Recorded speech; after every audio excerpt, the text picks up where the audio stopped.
ባለፈው ከቸርች በኋላ ምሳ ልንበላ ከጓደኞቼ ጋር ሬስቶራንት ሄድን እና ምሳ እየበላን ተጫወትን፣ ጥሩ ጊዜ አሳለፍን እና በልተን እንደጨረስን አስተናጋጁን ጠርተን ሂሳብ ብለን ስንጠይቀው ተከፍሏል አለን እና መሄድ ትችላላችሁ ሲለን ማለት ምን ግራ ገባንና ማንም የጠበቅነው ሰው የለም ላይክ ይከፍልናል ብለን እና ግን ደስ አለን።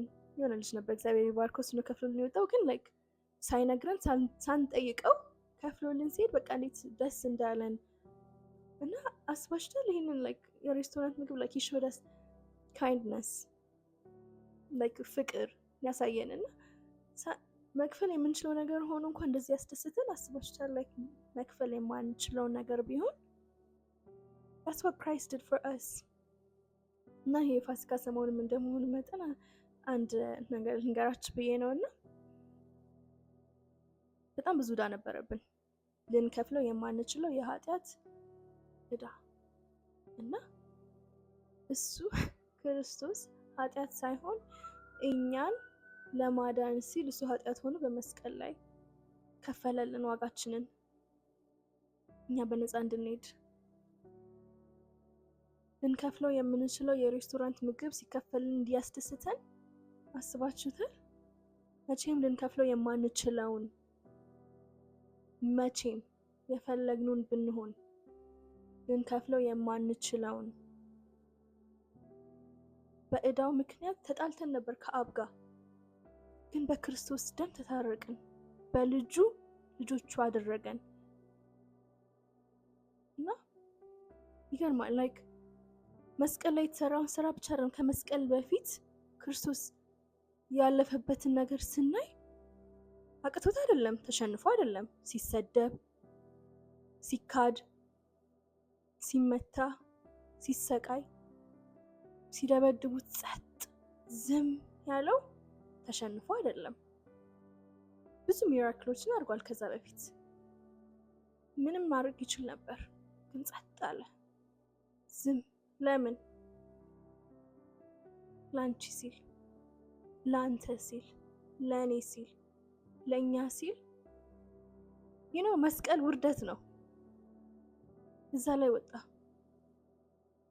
መስቀል ላይ ሆኖ እንኳን አባ ምን ነው ተውከኝ ሲል አብ ዝም ያለው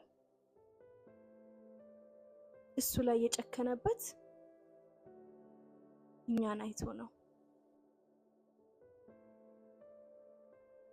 ምንኛ እንደሚወደን ያሳያል። ምንኛ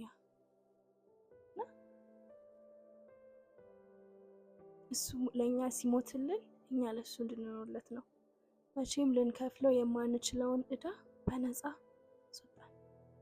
በነፃ የዘላለም ሕይወት አገኘን።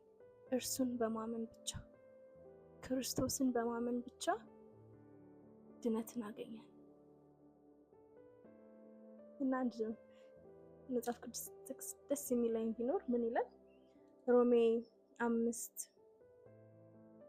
ላይ ይገኛል። ነገር ግን ገና ኃጢአተኞች ሳለን ክርስቶስ ስለኛ ሞተ።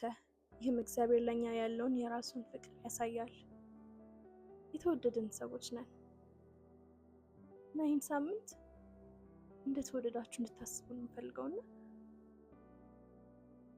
ከፍሎታል፣ ተፈጸመ አለ መስቀል ላይ። ሞቶ አልቀረም፣ ተነሳ በሶስተኛው ቀን